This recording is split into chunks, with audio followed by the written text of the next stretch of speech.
오늘도 여러분에게 주님의 은총과 평강이 함께하기를 바랍니다. 오늘 본문은 소위 달란트 비유라는 그 비유의 제목으로 여러분들이 잘 알고 있는 말씀입니다. 그래서 이 잘 알고 있는 말씀 가운데 속에서 저는 그런데 늘 의심이 있었습니다. 여러분들은 달란트를 받으셨나요? 내가 받은 달란트가 무엇인지 확실히 알고 계신 분이 계신가요? 그 달란트 하는 순간 어떠한 재능? 아니면 어떠한 물질? 아니면 어떠한 능력으로 지금 생각하고 계신가요? 그렇다면 왜 다른 사람보다 조금 받으셨나요? 5달란트 받으시면 안 되나요? 3달란트 정도, 1달란트로 만족하시나요? 아니, 내가 갖고 있는 게 그 달란트가 1달란트, 3달란트만큼의 값어치를 갖고 계신가요? 저는 그런 의심이 생기면서 이 비유를 우리가 제대로 이해하고 있는가 늘 걱정스러웠습니다. 왜냐하면 이 비유대로 그대로 이 말 그대로 따라가다 보면은 참 하나님이라는 분이, 이 주인이 분명히 하나님이 분명할 텐데 아주 돈에 환장하신 분처럼 보입니다. 저만 그렇게 느끼시나요? 어떻게든 이익을 남겨오는 사람만 칭찬하고 돈을 남겨오지 않는 자는 칭찬하지 않는 모습으로 비춰 보이고 있거든요. 거기다가 상상할 수 없는 금액을 주는 부분이 저는 또 이해가 안 됩니다. 1달란트가 얼마큼 되시는지 정확히 알고 계신가요? 그 당시에 하루 일당을 1데나리온으로 구별했다고 합니다. 여러분들의 하루의 일당은 얼마신가요? 네, 거기에 곱하기 6천을 해보십시오. 1달란트는 6,000데나리온이라고 합니다. 여러분들이 하루에 100불을 버신다면 6만 불의 값어치가 있다는 거죠. 그러면 3달란트, 5달란트는 여러분의 임금에 계속 곱해보시면 알 수 있을 것입니다. 근데 그런 큰 돈을 주면서 그 했던 주인의 태도를 한번 생각해 보십시오. 어떤가요? 그냥 우리가 신앙적으로 생각하고 여기에 주인은 분명히 선하실 거고 주님만의 분명히 뜻이 있을 거라고 생각하고 우리는 당연히 받아들이지만은 그냥 주인을 이 땅의 현실 속에서 옆에 살고 있는 아저씨처럼 생각한다면 좀 이상합니다. 주신 것이 많아서 그것을 많이 남겨오는 거 칭찬하고 그리고 아무 일도 하지 않는 사람들 책망하는 거 우리들의 일반적인 상식입니다. 하지만 다른 관점에서 보면 영 이상합니다. 오늘 이 이야기 가운데 속에서 주인이 존들에게 돈을 맡겼는데 이 돈을 어떻게 하라고 지시 내린 내용이 없습니다. 물론 했을 수도 있죠. 근데 상식적으로 생각한다면 5달란트, 3달란트, 1달란트를 주인이 돈을 주면서 이 돈을 남겨라, 장사해라, 그 말을 들은 종이 장사를 안 했을까요? 그 돈을 남기려고 열심히 하지 않았을까요? 아마도 그 얘기가 없었던 것 같습니다. 그렇기 때문에 1달란트 받은 사람을 영 이상한 사람으로 보기가 어렵습니다. 자기 입장에선 최선을 다했습니다. 그냥 맡겼습니다. 그리고 아무 얘기도 안 해주십니다. 맡겼으니 이거를 툭 내지 말고 돌려드려야 되겠구나. 내가 장사할 능력이 없으니 어줍잖게 장사해서 이걸 부족하게 만들어버리면 더 힘들겠구나 하면서 주인에게 도움이 되지 않는 길 가운데 속에서 자신이 생각할 수 있는 가장 안전한 길을 선택했습니다. 묻어둬 버린 거죠. 한 푼도 안 쓰는 것입니다. 얼마나 착한 종입니까? 요즘은 주인의 돈도 다 빼먹는 시절인데, 그런데 주인은 이 사람을 악하고 게으른 종이라고 꾸짖고 있습니다. 그 동기의 순수성을 인정하지 못하고 있습니다. 그리고 주인의 책망이 돈을 왜 굴리지 않았냐라고 하면서 27절에 보면은 1달란트를 은행에 넣어서 이자라도 받게 해야 되는 거 아니냐 말합니다. 근데 이 하나님이 정말 이상합니다. 이 당시 이야기를 주고받는 이스라엘 사람들의 율법 가운데 속에서는 이자 놀이를 하지 말라고 기록되어 있습니다. 하나님의 말씀을 따르는 사람들, 유대의 율법 정신을 따르는 사람들은 이자 받는 거 옳은 행동이 아닙니다. 이자 운운한 걸 보니까 돈에 환장한 스크루지 영감 같은 모습처럼 보입니다. 그리고 1달란트마저도 뺏었다고 합니다. 그렇지 않아도 이 종은 갑절을 남긴 동료들의 칭찬받는 거 보면서 뭔가 부끄럽고 그 비교 가운데 속에서 스스로 자책하고 있었을 것입니다. 그런데도 주인이가 그 사람의 돈을 뺏어서 많은 돈을 남긴 사람에게 주어버렸다는 것입니다. 저라면 그렇게 못할 것 같습니다. 잘해온 종들은 칭찬 다 했습니다. 그리고 못해온 사람은 다음엔 잘하면 되지. 그리고 너는 정말 나의 의도를 이해하지 못했구나. 이 돈을 좀 남겨봤으면 어떻겠니? 다음엔 그랬으면 좋겠다 했지, 뺏어서 다른 사람에게 주는 그러한 모욕적인 일까지는 하지 않을 것 같습니다. 하지만 그 뺏어서 줬다는 자체가 저는 주인이 인간적인 모습이 안 보입니다. 피와 눈물도 없는 모습 같습니다. 근데 이렇게 제가 자꾸 생각하다 보니까 너무나 큰 문제에 부딪혔습니다. 제가 서두에서 말씀드렸던 것처럼 이 주인은 하나님이 분명합니다. 근데 이 달란트의 비유의 해석을 그냥 우리들의 삶 속에서, 경험 속에서, 상식적인 선에서 계속해서 생각하다 보니까 이 하나님이 완전히 수전노고 폭군이고 피와 눈물도 없고 하나님의 재판의 방법과 판단의 방법은 이상하다라고 하나님에 대한 극단적인 오해가 발생해 버렸습니다. 또한 이 이야기를 계속해서 다 다른 각점에서 보면 다 이야기가 이상해집니다. 어떤 사람은 달란트를 개발하고 숨겨놓은 등 게으른 종을 탓으로 이 이야기를 읽어버립니다. 그러니 우리들이 받은 것을 개발해야 되고 우리는 게으르지 말아야 된다고 생각합니다. 그리고 각자가 자기가 남긴 달란트를 남겨야 된다는 생각 속에서, 그렇지 않으면 어두운 데로 쫓겨나고 슬피 울고 일을 갈지 모른다는 두려움 때문에 무엇인가 남겨야 됩니다. 근데 우리의 신앙이 그렇게 억지로 두려움 때문에 무엇을 남겨야 되나? 여러분 그렇게 신앙생활 하시나요? 제가 믿는 하나님은 그러한 심판의 하나님이지만 그 심판의 결과 속에서는 기쁨을 주시는 분이십니다. 잔치를 베푸시는 분이십니다. 그리고 사랑으로 베풀어 주시고 우리는 그 은혜와 사랑 때문에 어쩔 수 없어서 그 일을 보답하는 일입니다. 무엇인가 무서워서, 무엇인가 남기기 위해서, 내가 성취하기 위해서 일을 이루어내는 신앙인들이 아닌 거죠. 그것을 이루려고 했던 그 당시의 사두개인이나 율법학자들을 예수님께서는 지탄하셨습니다. 너희들은 율법을 지켜서 하늘나라를 가는 것이 아니라고. 그런데 이 말씀을 잘못 이해하게 보면 내가 무엇인가를 남겨야지만 하늘나라에 들어갈 수 있다는 강박관념에, 그리고 그 일을 갈까봐, 슬피 울까봐 그 두려움 때문에 무엇인가 열심히 해야 되는 삶처럼 이야기를 받아들일 수 있습니다. 이것도 저는 이상합니다. 또한 이 이야기를 왜 하나님이 불공평하지? 라고 받아들일 수 있습니다. 제가 서두에 여러분한테 질문 드렸던 것처럼 왜 여러분은 5달란트를 받지 않으셨나요? 사실 여기 계신 분들, 나에게도 5달란트를 주시면 제가 마음껏 주님의 일을 봉사하겠습니다 라는 마음 갖고 계신 분 많지 않나요? 이게 5달란트가 와닿지 않나요? 내가 복권이 당첨되면 주님의 일을 마음껏 봉사하겠습니다. 이거와 비슷한 내용입니다. 그만한 금액입니다. 근데 왜 나에게는 그 돈을 안 주시나요? 아니 5달란트 말고 3달란트만이라도 주시면 감사하겠습니다. 아니 1달란트로만 주시면 감사하겠습니다. 이런 식으로 가다 보면, 근데 왜 불공평하시죠? 왜 나는 요만큼만 주고 저 사람 많이 주고 저 사람은 왜 더 많이 주시나? 처음부터 받은 내용들이 불공평하게 이루어지는 가운데 속에서 또한 이 이야기를 이해하기 어렵게 만듭니다. 또한 어떤 사람들은 그냥 이 현실적인 돈의 논리, 이 세상의 돈의 논리로 읽어버립니다. 사업소환이 좋은 종들 주인에게 칭찬받고 얻은 이유까지 갖고 그 이유 가운데 속에서 자기가 누릴 수 있는 거 누리고, 게으르고 불성실한 종은 가난할 수밖에 없는 이 자본주의 논리가 정당해 주는 것처럼 말해준다고 해서 이 말을 불편하게 받아들이는 사람도 있습니다. 가진 자는 더 갖고 없는 자는 다 빼앗겨 버리는 오늘날의 이 이상한 현실이 그대로 적용되는 것처럼 보입니다. 이렇듯 여러 관점 속에서 이 이야기를 보면 볼수록 이 비유가 와닿지 않습니다.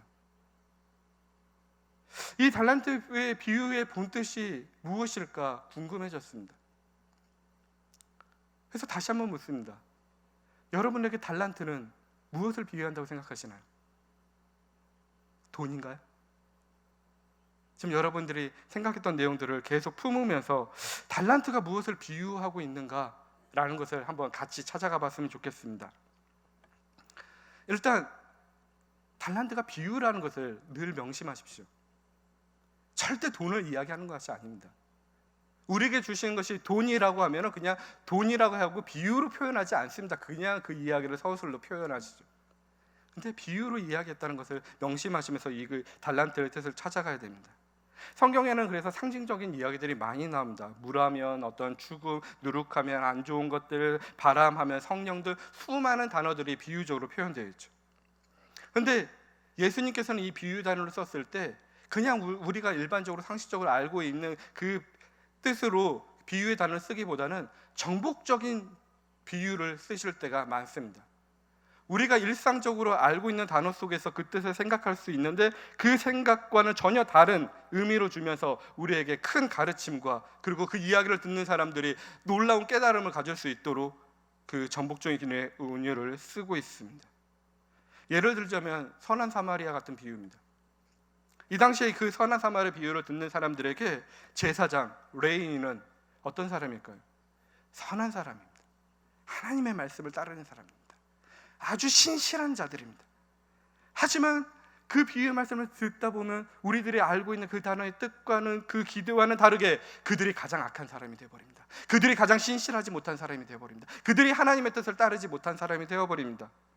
기존의 상징 속에서 금수마도 못한 자이고 하나님의 나라에 들어갈 수 없는 자이고 절대 구원받지 못할 자는 이방인 사마리아니 선한 자이고 하나님의 뜻을 따르는 자이고 사랑을 베푸는 자로 상징적으로 알려주시는 것입니다. 이런 정복적인 비유의 언어를 사용하면서 하나님의 나라의 비밀을 조금씩 예수님께서는 알려주고 계시는 것입니다.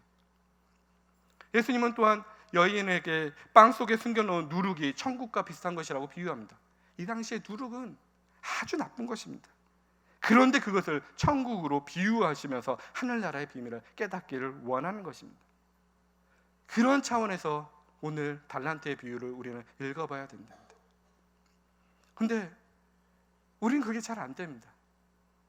여전히 달란트 하면은 탤런트, 재능, 그래 나에게 무슨 재능을 줬을 거야. 그래서 내가 갖고 있는 재능 가운데 속에서 내가 무엇인가 음악을 잘하면 음악으로 돌려드려야 되고, 내가 수학적으로 발달되었으면 내가 그것을 활용해서 올려드려야 되고, 그러면서 내가 교회에서 무엇인가 일을 하고 섬기는 일로 환원해 버립니다.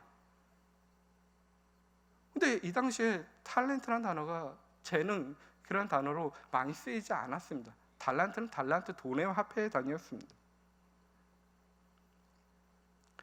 이 당시에 나왔던 열처녀의 비유 앞에 속에서 나온 것 속에서 기름을 채워두라고 합니다.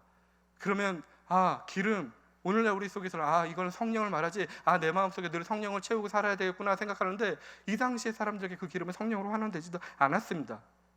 근데 이런 식으로 오늘날 우리가 쓰고 있는 단어로 이 성경 말씀을 해석해버리면 너무나 엉뚱한 해석들이 나와버리는 것입니다. 하지만 또 우린 불행하게 그런 오늘날의 해석의 방법으로, 오늘날의 세속적인 해석 방법으로 이 말씀을 너무나 오래 들어왔고 그렇게 받아들이고 나의 욕망과 겹쳐져서 이러한 일들이 내 삶 속에서 일어나기를 꿈꾼다는 것입니다. 혹시 여전히 여러분들도 많은 달란트를 꿈꾸고 계시지 않나요? 내 거를 하나님께 투자해서 하나님께 더 받고 남의 사는 것까지 더 받아내는 그런 것들에 대해서 꿈꾸고 있지 않은가요? 이게 오늘날의 우리들의 모습입니다. 하지만 저는 곰곰이 묵상해보는 가운데 속에서 달란트의 숨은 뜻이 있을 거라고 확신하고 말씀을 공부해 보았습니다. 근데 이 말씀은 달란트 비유만으로서 찾아내기는 어렵고 24장, 25장을 통틀어서 우리는 함께 봐야 된다는 결론을 얻었습니다. 24장 속에서 하나님께서는 우리가 마지막 때가 가까울 것을 놓고 그 가운데 속에서 우리가 해야 될 일들을 알려주셨습니다. 하지만 그 이야기가 처음 듣는 이야기고 충격적인 이야기라서 잘 알아듣지 못하니까 25장 연결되는 이야기 가운데 속에서 주님께서 열처녀의 비유를 이야기하시고, 그래도 못 알아들으시니까 달란트 비유를 하시고요, 그래도 못 알아보니까 양과 염소의 비유를 계속해서 안내하면서 24장에서 하고 싶었던 이야기들을 전달하고 싶었던 것입니다. 계속 못 알아듣니까요. 그리고 각 비유 가운데 속에서 문맥 속에서 우리가 깨닫고 해내야 될 일들이 있기 때문에 자꾸 다른 이야기로 하면서 점점 더 우리가 알아들을 수 있는 이야기로 전달해 주었다는 것입니다. 근데 24장에서 무슨 얘기를 했나요? 오늘날 우리의 종말과 심판에 대한 이야기를 했습니다. 24장의 핵심은 그때는 아무도 모르니 깨어 준비하라는 것입니다. 그러면서 24장 36절, 42절, 44절에 오늘 앞 화면을 보시면 이렇게 기록되는데요. 그러나 그날과 그때는 아무도 모르나니 하늘의 천사들도 아들도 모르고 아직 아버지만 아시니라. 그러므로 깨어 있으라. 어느 날에 주가 임할런지. 44절에 이러므로 너희는 예비하고 있으라. 생각하지 않은 때에 인자가 오리라 라고 말합니다. 하지만 이 말을 듣는 사람들이 언제 오신다는 거지? 오신다는 것은 무엇이지? 그리고 깨어 있는다는 것은 무엇이지? 내가 예비해야 될 것은 무엇이지? 이러한 모든 부분들이 궁금해지고 그 내용을 이해하지 못하고 있었습니다. 주님께서는 그러한 우리들의 모습을 보시고 비유로 설명하시는 것입니다. 저 PPT 그대로 두시고요. 이 이야기가 추상적인 이야기들을 열처녀 비유 속에서 구체적으로 이야기해 줍니다. 36절에 아무도 모르는 그때는 신랑이 오는 그때를 말하고 있고, 42절에 깨어 있으라는 말은 모두 있는 졸고 있는 열처녀를 향해서 하고 있는 말이고요. 44절에 예비하고 있으라는 것은 다섯 처녀의 준비한 그 기름을 예비하라는 것입니다. 깨어 있어야 한다고. 그래서 신랑이 오는 그 시간이 늦춰지고 있다고. 그래서 열처녀 모두 다 졸고 있습니다. 그런데 소리가 납니다. 신랑이 온 것입니다. 다섯 처녀는 기름을 준비하였고 다른 다섯 처녀는 기름을 준비하지 못했습니다. 그래서 사러 갑니다. 하지만 신랑이 돌아온 시간 안에 그것을 맞추지 못합니다. 그리고 그 기름은 나누어 줄 수 있는 것이 아니라고 합니다. 그래서 5명만 그 잔치에 들어가고 나머지는 들어가지 못했다는 비유입니다. 이 추상적인 이야기 가운데 속에서, 그렇다면 여러분, 이들이 준비해야 될 것은 기름입니다. 그럼 그 기름은 무엇을 비유하는 걸까요? 기름은 무엇인가요? 여기에 대한 답을 찾으면 오늘 우리가 달란트는 무엇을 말하는가를 찾아갈 수 있습니다. 단서가 있다면 그 기름은 짧은 시간 안에 얻을 수 없는 것이고요, 나눠줄 수 없는 것이랍니다. 무엇일까요? 그런데 그 기름이 없으면 잔치에 들어갈 수 없답니다. 사실 잘 모르시겠죠? 그래서 주님께서는 이 달란트 비유를 다시 한번 말씀합니다. 그 찰나의 시간보다 조금 더 긴 타임의 시간을 가지고 비유를 말씀합니다. 주인이 타국에 가 있는 꽤 긴 시간입니다. 그리고 오늘 비유의 핵심의 속에서는 29절입니다.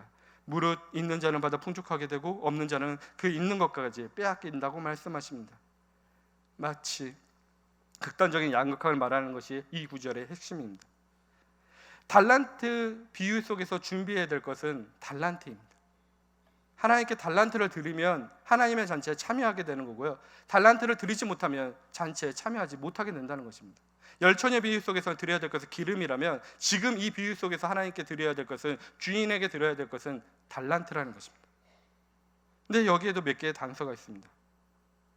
먼저 그것은 달란트는 주인이 준다는 것입니다.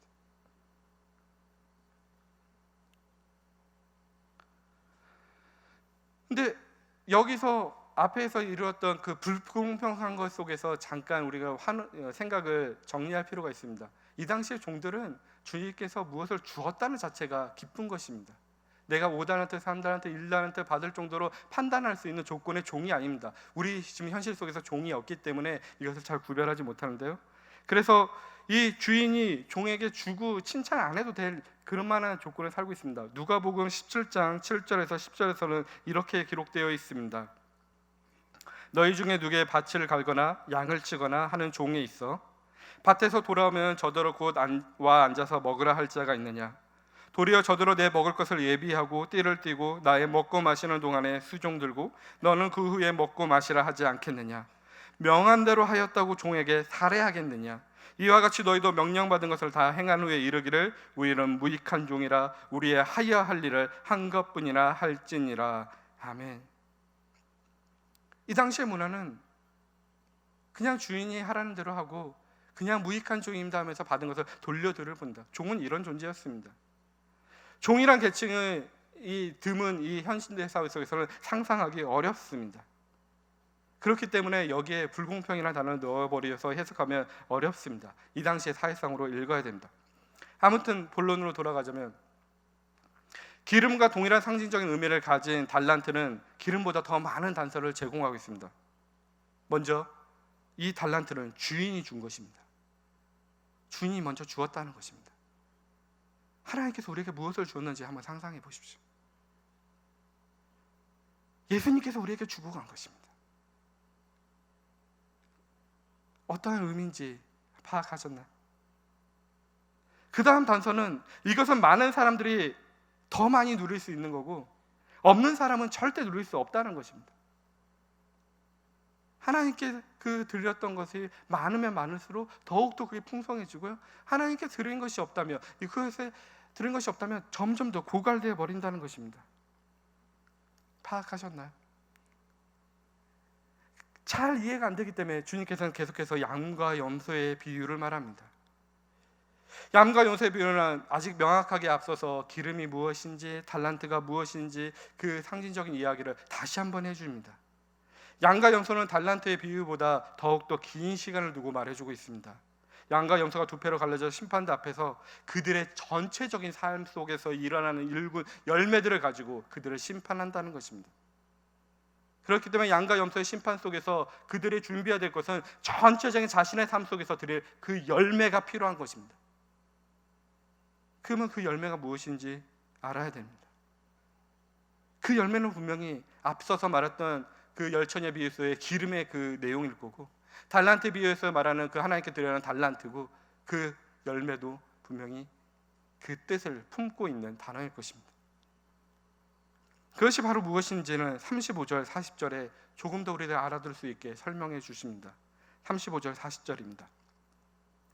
내가 주를 때 너희가 먹을 것을 주었고, 목마를 때 마시게 하였고, 나그네 되었을 때 영접하였고, 벗었을 때 옷을 입혔고, 병들었을 때 돌아보았고, 옥에 갇혔을 때 와서 보았느니라.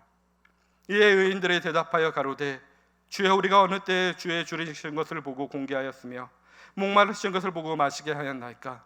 어느 때 나그네가 되신 것을 보고 영접하였으며 벗으신 것을 보고 옷 입혔나이까? 어느 때 병드신 것이나 옥에 갇힌 것을 보고 가서 배웠나이까? 하리니 임금이 대답하여 가라사대, 내가 진실로 너에게 이르노니 너희가 여기 내 형제 중에 지극히 작은 자 하나에게 한 것이 곧 내게 한 것이니라. 자, 우리가 바칠 열매는 무엇일까요? 여기서 바쳐야 될 온 삶 속에서 들여 올려진 열매는 바로 지극히 작은 자에게 했던 행위입니다. 그 행위는 무엇인가요? 이웃 사랑입니다. 사랑함입니다. 그들이 준비해야 될 것은, 한평생 동안 준비해야 될 것은 사랑함이었습니다. 우리들이 올려드려야 될 달란트는 바로 이웃 사랑이었습니다. 우리들이 준비해야 되고 급박하게 오신 자들에게 준비해야 될 것은 이웃 사랑이었습니다. 내 형제 중 지극히 작은 자에게 하게 하는 그 이웃 사랑, 그것이 바로 급박하게 준비할 수 없는 것입니다. 빌려줄 수도 없는 것입니다. 예수님께서 우리에게 주고 가신 것입니다. 있는 자는 더 크게 누리지만 없는 자는 그 있는 것마저도 빼앗기는 그 우리가 해야 될 당연한 사랑입니다. 열처녀 비유 속에서 기름도 이웃사랑이었고, 달란트 비유 속에서 우리가 드려야 할 달란트도 사랑이었고, 염과 양소의 비유 속에서도 우리의 온 삶을 통해서 바쳐야 될 것은 사랑이었습니다. 마지막 때가 온다는 것입니다. 예수님께서 다시 오셔서 우리에게, 내가 너에게 그 사랑을 베풀었는데 너는 어떤 삶을 살고 있는지 묻는다는 것입니다. 그리고 주님께서 받아가신다는 것은 우리가 사랑하며 살아가고 있다는 삶입니다. 오늘 마태복음 말씀 우리에게 그것을 아주 강하게 전하고 있습니다. 이웃사랑, 다른 말로 표현할 수 있습니다. 오늘 저는 그것을 사랑할 수 있는 능력, 사랑해야 하는 의무, 이러한 단어로 바꿔서 여러분과 함께 묵상하고 있습니다. 우리가 받은 달란트, 어떠한 수량으로 측정되는 재물, 내 욕망의 어떤 덩어리 속에서 환원될 수 있는 세상적인 것, 어떠한 성취의 결과물로 받아서 내가 이만큼 바쳤습니다 하는 내용이 아니라 측량할 수 없는 하나님의 사랑을 받은 자로서 들여 올려져야 될 우리의 사랑의 삶입니다. 우리는 사랑할 수 있는 능력을 받았습니다. 그 능력을 혹시 묻혀두고 계시질 않은지, 우리를 사랑해야 되는 의무를 갖고 있습니다. 의무를 이행하고 계신지, 사랑과 미움 가운데 속에서 여러분의 요즘의 삶을 어디에 더 많이 바라보고 계십니까? 여러분들 안에 속에서는 사랑할 수 있는 능력들을 어떻게 활용하고 계십니까? 하나님께서는 각자에게 맡겨진 하나님의 능력이 있고, 바울의 가르침 속에서도 사랑할 수 있는 능력, 사랑해야 되는 의무를 강하게 이야기하고 있습니다. 데살로니가전서 4장 9절에는 이렇게 기록되어 있습니다. 말씀 띄워주시면, 형제 사랑에 관하여는 너희에게 쓸 것이 없으면 너희들 자신이 하나님의 가르치심을 받아 서로 사랑함이라 라고 말씀하고 있습니다. 요한일서 3장 16절에서 18절에서도 이렇게 기록합니다. 그가 우리를 위하여 목숨을 버리셨으니 우리가 이로써 사랑을 알고 우리도 형제들을 위하여 목숨을 버리는 것이 마땅하니라. 누가 이 세상의 재물을 가지고 형제의 궁핍함을 보고도 도와줄 마음을 닫으면 하나님의 사랑이 어찌 그 속에 거하겠느냐. 자녀들아, 우리가 말과 혀로만 사랑하지 말고 행함과 진실함으로 하자. 우리는 달란트를 받았습니다. 예수 그리스도께서 우리를 위하여 목숨을 버리시면서 사랑하시면서 그 사랑을 우리에게 주셨습니다. 그 사랑을 깨닫는 자 사랑할 수밖에 없습니다. 사랑은 나누어야 되는 속성입니다. 그 사랑은 나를 위한 것이 아니라 언제나 다른 사람을 위한 것입니다. 왜냐하면 예수 그리스도께서의 사랑이 우리를 위하여서 목숨을 내어 놓았던 사랑이기 때문에 그 사랑을 받은 자, 나의 욕망을 채우기 위해서 행할 수 없고, 다른 사람을 위해서, 형제를 위해서, 하나님을 위해서, 이 세상을 위해서 내 목숨을 내놓으며 사랑할 수밖에 없는 것입니다. 우리가 받은 사랑의 속성이 그러한 사랑입니다.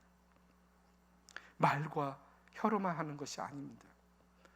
행함과 진실함으로 해야 됩니다. 여러분이 받은 것을 다시 한번 묵상해 보시길 바랍니다. 우리는 누구나 하나님의 사랑을 받았습니다. 예수 그리스도의 십자가의 사건으로 놀라운 사랑을 받았습니다. 그 사랑 값으로 환원되시나요? 겨우 1달란트, 3달란트, 5달란트로 환원되나요? 환원이 안 됩니다. 우리는 사랑할 수 있는 능력, 사랑할 수 있는 의무의 명령을 받았습니다. 더 많이 받은 사랑을 나눠야 될 책임을 갖고 있습니다. 그런데 사랑하지 않는다면, 오늘의 비유로 말하자면 그 사랑으로 장사하지 않는다면, 그 사랑을 그냥 묻혀둔다면 그 사랑이 빼앗기고 만다는 것입니다. 그 잔치상에 함께 앉을 수 없다는 것입니다. 오늘 우리는 사랑해 봐야 됩니다. 작은 것부터요. 남을 위해 헌신적인 사랑을 해본 사람만이 작은 일에도 큰 사랑을 수행할 수 있습니다. 반대로 사랑을 실천해 본 사람이 한 적이 없는 사람은 아무리 큰 기회가 주어져도 이기적인 자아에 갇혀서 아무 일도 못합니다. 그 사랑함은 거짓이 섞여 있지 않습니다. 그 사랑함은 나의 유익을 구하지 않습니다. 예수님께서는 달란트의 비유를 통해 속에서 제자의 삶 속에서 중요한 것은 물질적인 축복 그 자체가 아니라 우리에게 주어진 축복과 사랑을 어떻게 나누고 가꾸어야 참된 부유함을 얻을 수 있는지를 일깨워주고 있는 것입니다. 사랑보다 더 큰 부유함은 이 세상에 없습니다. 그 사랑에 나누게 되면 오늘 23절의 말씀처럼 그 주인이 이르되 잘하였다 착하고 충성된 종아, 내가 적은 일에 충성하였음에 내가 많은 것을 내게 맡기리니 내 주인의 즐거움에 참여할지어다 말씀하십니다. 여러분, 오늘 저와 여러분들은 마지막 날을 기다리면서 이웃을 사랑하고 사랑할 수 있는 능력을 발휘하고 사랑해야 될 의무를 행해야만 합니다. 이웃을 사랑할 때만, 사랑할 수 있는 능력을 발휘할 때, 사랑해야 될 의무를 수행할 때 마지막 날을 준비하며 최선을 다하는 삶의 구체적인 지표가 있습니다. 그는 오늘 본문 뒤에 있는 40절 말씀입니다.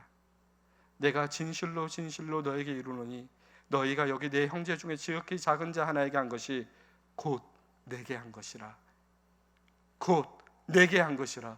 곧 예수 그리스도께 하신 것이라. 너희들의 오늘의 사랑이 죽게 하듯 하라고 말씀하신 것입니다.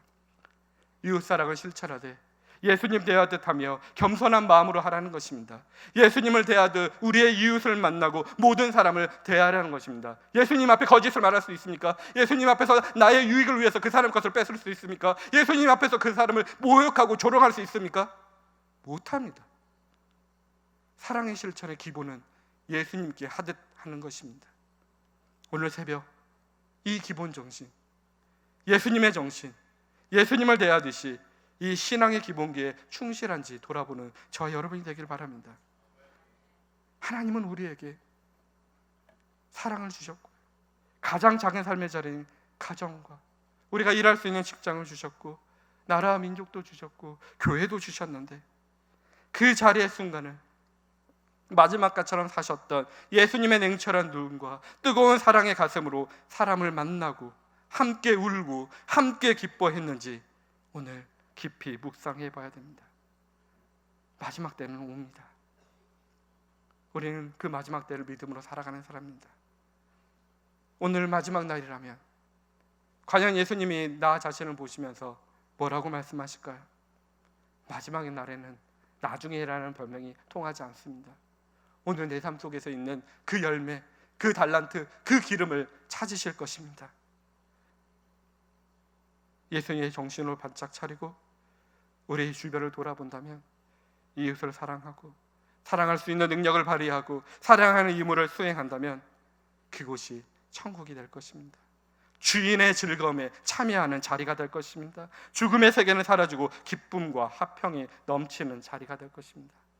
바라기는 저와 여러분들이 이 마지막 때 주님 앞에서 주님의 즐거움에 참여하여 모두 기쁨으로 만날 수 있기를 주님의 이름으로 간절히 축원합니다. 말씀에 따라 함께 합심으로 기도했으면 좋겠습니다.